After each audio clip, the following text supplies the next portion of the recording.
اب موت سے لڑنا ہے آگ بھلا کیا شے، اب موت سے لڑنا ہے، اس دور کی عظمت کو پیغام یہ دینا ہے، اپنا ہے ازل سے جو کیسے تمہارا ہے، اپنا ہے ازل سے جو کیسے تمہارا ہے، کشمیر ہمارا ہے، کشمیر ہمارا ہے۔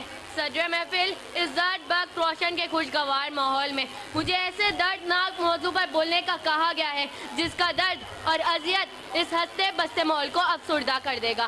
کشمیر پاکستان کی شہرگ ہے، اسے میں اپنا موضوع کہوں یا اس ملک میں بسنے والے ہر فرد کی آواز کہوں، تڑپتی سسکتی ماں کی چیخو پکار کہوں یا اپنے سامنے بہنوں کی عزت تار تار ہوتے ہوئے بے بس بھائی کی آواز کہوں، اس معصوم بیٹے کی آزداری کہوں جس کے سامنے بھارتی درندے اس کی ماں کو نوچ دیتے ہیں، یا اس ضعیف باپ کی تڑپ کہوں جس کے سامنے اس کے جگر کے ٹکڑے ٹکڑے کر دیے جاتے ہیں۔ ہاتھ میں پتھر لیے شہزادیاں کشمیر کی، ہاتھ میں پتھر لیے شہزادیاں کشمیر کی، ڈھونڈنے نکلی ہیں خدا آزادیاں کشمیر کی۔ کب تک ظلم و ستم بربادیاں کشمیر کی، کب تک ظلم و ستم بربادیاں کشمیر کی، پوچھتی ہے یا الہی وادیاں کشمیر کی۔ یا خدایا توڑ دے اب ظلم و ستم کی زنجیر کو، دے میرے مولا آزادی اب وادی کشمیر کو۔ صدر محفل، میرے الفاظ کو تقریر ہرگز نہ پکاریے گا، کیونکہ ہر پاکستانی کا وہ درد ہے جو میں آپ کے سامنے بیان کر رہی ہوں۔ ضیاء علی وقار، میری نظر جب اس محفل میں بیٹھے ہنستے مسکراتے چہروں پہ پڑتی ہے، مجھے وہ کشمیری طالب علم یاد آ جاتے ہیں جو اپنی کتابوں اور بچوں کو اس امید لیے دیکھتے ہیں کہ شاید کل سے وہ بھی اسکول جا سکیں گے۔ میرا بھائی جب مجھے پیار سے بلاتا ہے تو مجھے وہ کشمیری بہن یاد آ جاتی ہے جس کے بھائی کا سینہ بھارتی درندوں نے چاک کر دیا ہے۔ میرے بابا جب مجھے پیار سے دلاسا دیتے ہیں تو میری نم آنکھوں میں کشمیری بیٹی سما جاتی ہے جو اپنے باپ کو آزادی کی خاطر قربان کر چکی ہے۔ صدر محفل، کشمیری بہنیں آج کسی محمد بن قاسم کی منتظر ہیں جو انہیں بھارت کے چنگل سے آزاد کروا سکے۔ قائد اعظم نے کہا تھا کہ کشمیر پاکستان کی شہرگ ہے، اور آج کی شہرگ کا یہ حال ہے کہ کشمیر میں کوئی ایسا گھر نہیں جس میں سے لاشیں نہ اٹھائی گئی ہوں، کوئی ایسا خاندان نہیں جس کی عزت محفوظ رہی ہو۔ وہاں پہ درندوں کی طرح ظلم کیا جاتا ہے، وہاں مائیں کسی صلاح الدین ایوبی کی آس لگائے بیٹھتی ہیں۔ ٹوٹے گی ہر ایک زنجیر تیرے نام سے کشمیر، ٹوٹے گی ہر ایک زنجیر تیرے نام سے کشمیر، یہ خون شہیدوں کا، یہ نور امیدوں کا، ہم مل کر بچائیں گے یہ لٹتے ہوئے گھر، ہم مل کر بچائیں گے یہ لٹتے ہوئے گھر۔ ٹوٹے گی ہر ایک زنجیر تیرے نام سے کشمیر، ٹوٹے گی ہر ایک زنجیر تیرے نام سے کشمیر۔ شکریہ۔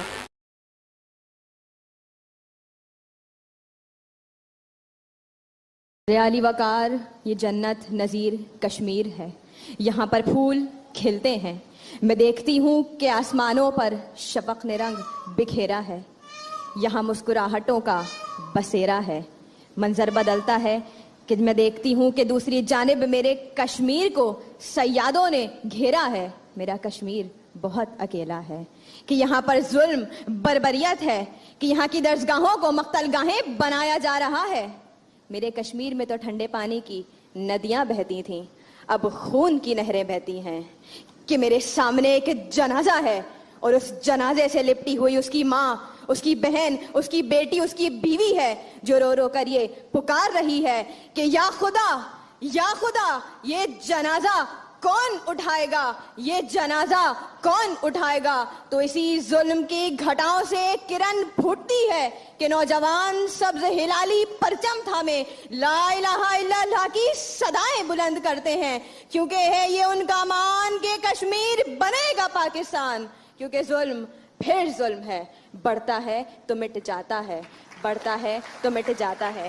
صدر علی وقار، میں ایک ایسے جہاں میں بسی ہوں کہ جہاں ایک طرف کابل کندھار اور کشمیر جیسی جنت کو کافروں نے جہنم بنا رکھا ہے، تو دوسری جانب بلوچستان، فلسطین، برما اور سیریا میں بہتا مسلمانوں کا خون، ایک طرف پارا چنار میں شہید ہونے والے وہ 24 بے قصور افراد، تو دوسری جانب وردی والوں کے ہاتھوں جان کی بازی ہار جانے والا سرفراز، ایک طرف ایک بچے کے گلے میں ٹنگا ہوا برائے فروخت کا تختہ، تو دوسری جانب نجی اسکولوں کے آسمان سے باتیں کرتی ہوئی فیس کی بدولت تعلیم سے محروم غریب کا بچہ۔ مگر صدر علی وقار ٹھہریے کہ ظلم وہ لاوا ہے جو اپنی حد کو عبور کر لے تو پھٹ پڑتا ہے اور وقت کے فرعونوں کو دبوچ لیتا ہے۔ ارے کہہ دو اس ظلم کو کہ اپنی اوقات میں رہنا سیکھیں، نہیں تو سر کاٹ کر اغیار پر ٹنگا دیں گے۔ جو روز دکھائے گا تماشا لہو یہ ظالم، ہم اس کو سرعام موت کے بازار میں بھٹکا دیں گے، کیونکہ ظلم پھر ظلم ہے، بڑھتا ہے تو مٹ جاتا ہے، بڑھتا ہے تو مٹ جاتا ہے۔ شکریہ۔ کچھ اہل ستم کچھ اہل چشم میں خانے گرانے آئے تھے، دہلیز کو چوم کے چھوڑ گئے، دیکھا کہ پتھر باری ہے۔ زخموں سے بدن گلزار سہی پر ان کے شکستہ تیر گنو، خود ترکش والے کہہ دیں گے یہ بازی کس نے ہاری ہے۔ صدر علی وقار، کشمیر، جنت نظیر حسن و بے مثال کی وادی۔ کشمیر جہاں بلند و بالا پہاڑ ہوتے ہیں، کشمیر جہاں خوبصورت مناظر نظر آتے ہیں، لیکن آج وہاں ظلم کا بازار گرم ہے۔ وہاں مہکتے پھولوں کی خوشبو نہیں بلکہ بارود کا دھواں دکھائی دیتا ہے۔ آج وہاں یتیموں، بیواؤں اور بے آسروں کی آہیں اور سسکیاں نظر آتی ہیں۔ آج وہاں ہر گھر سے لاشیں اٹھائی جا رہی ہیں۔ آج وہاں موت زندگی پر غالب آ چکی ہے۔ صدر ذی وقار، ذرا اس بات کی منظر کشی کر کے تو دیکھیے کہ کس طرح ماؤں کے سامنے اولاد کو ذبح کیا جاتا ہوگا، کہ کس طرح بہنوں کی عزت تار تار کی جاتی ہوگی، کہ کس طرح ضعیفوں پر تشدد کیا جاتا ہوگا۔ یہ ساری چیزیں دل دہلا دیتی ہوں گی۔ سنا ہے بہت سستا ہے خون وہاں کا، ایک وادی جسے لوگ کشمیر کہتے ہیں۔ صدر علی وقار، 1947 کو جب آزادی کا سورج طلوع ہوا تو برطانوی سامراجوں کے نام نہاد حکمران اور ہندوؤں کی چالاکی کی وجہ سے کشمیر پھر سے بھارت کی گود میں جا گرا اور جب سے ان پر قیامت صغریٰ برپا ہے۔ صدر علی وقار، آج کشمیر سلگتا ہوا سوال بن کر تمام عالم اسلام کے اس ماتھے پر چمکتا ہے۔ یہ سوچ کر میری روح کانپنے لگتی ہے، میری آنکھیں نم ہونے لگتی ہیں کہ کس طرح ہماری ماؤں بہنوں کی عزت ہمارے دشمنوں کے ہاتھ میں ہے۔ لیکن افسوس، صد افسوس کہ آج کوئی عمر نہیں، آج کوئی خالد بن ولید نہیں، آج کوئی محمد بن قاسم نہیں جو کشمیر کو نمرود کی نسل سے آزاد کرا سکے۔ صدر علی وقار، دنیا نے ہر شعبے میں ترقی کر لی، ترقی کشمیر میں بھی ہوئی ہے۔ جی ہاں، وہاں ظلم کے نئے طریقے ایجاد کیے گئے۔ پہلے وہاں شیلنگ کی جاتی تھی، لیکن اب بیلٹ گن کا استعمال کر کے کشمیریوں کو مکمل طور پر اندھا کر دیا جاتا ہے۔ صدر علی وقار، قومیں اپنی عزت و وقار کی جنگ خود لڑا کرتی ہیں، اس کے لیے خود عزم کیا کرتی ہیں۔ آخر میں کچھ اشعار کہنا چاہوں گی۔ شعلہ ہوں بھڑکنے کی گزارش نہیں کرتی، سچ منہ سے نکل جاتا ہے کوشش نہیں کرتی، گرتی ہوئی دیوار کی ہمدرد ہوں لیکن چڑھتے ہوئے سورج کی پرستش نہیں کرتی، دریا میں اتر کر لہروں سے لڑا کرتی ہوں، یوں ساحل پر کھڑے ہو کر سازش نہیں کرتی، یوں ساحل پر کھڑے ہو کر سازش نہیں کرتی۔ شکریہ۔ صاحب صدر، معزز سامعین کرام، السلام علیکم۔ آج میں جس موضوع پر تقریر کرنے جا رہی ہوں وہ آج کا سب سے نازک اور اہم ترین موضوع ہے، خصوصاً پاکستان اور بالعموم عالم اسلام کے لیے یہ آج کا سب سے بڑا مسئلہ ہے جو کہ پچھلی صدی سے جوں کا توں چلا آ رہا ہے۔ یہ موضوع ہے کشمیر یعنی شہرک پاکستان۔ فردوس بری کشمیر کی گلپوش وادیاں، روئی کے گالوں سے ڈھکی چٹانیں، ہنستے مسکراتے لہلہاتے مرغزار اور مہکتے چہکتے اور دمکتے ہوئے سبززار، ساز بجاتی اور گیت گنگناتی ندیاں اور رنگ و سرور میں نہائے ہوئے نظاروں کی سرزمین، دنیا کی یہ جنت آج انسانی خون سے تربتر ہے، جہاں موت ناچ رہی ہے، جہاں ہر طرف آگ ہی آگ ہے، جہاں بارود کی بو پھیلی ہوئی ہے، جہاں ظلم کے بادل چھائے ہوئے ہیں، جہاں بموں کے دھوئیں سے گھٹائیں چھائی ہوئی ہیں، جہاں معصوم کلیاں مسکراتی جوانیوں اور غمزدہ بڑھاپوں کو موت کی اتہ تاریکیوں میں دھکیلا جا رہا ہے۔ صاحب صدر، یہ انگنت سوالات ہیں جن کا صرف ایک ہی جواب ہے، بھارتی سامراج۔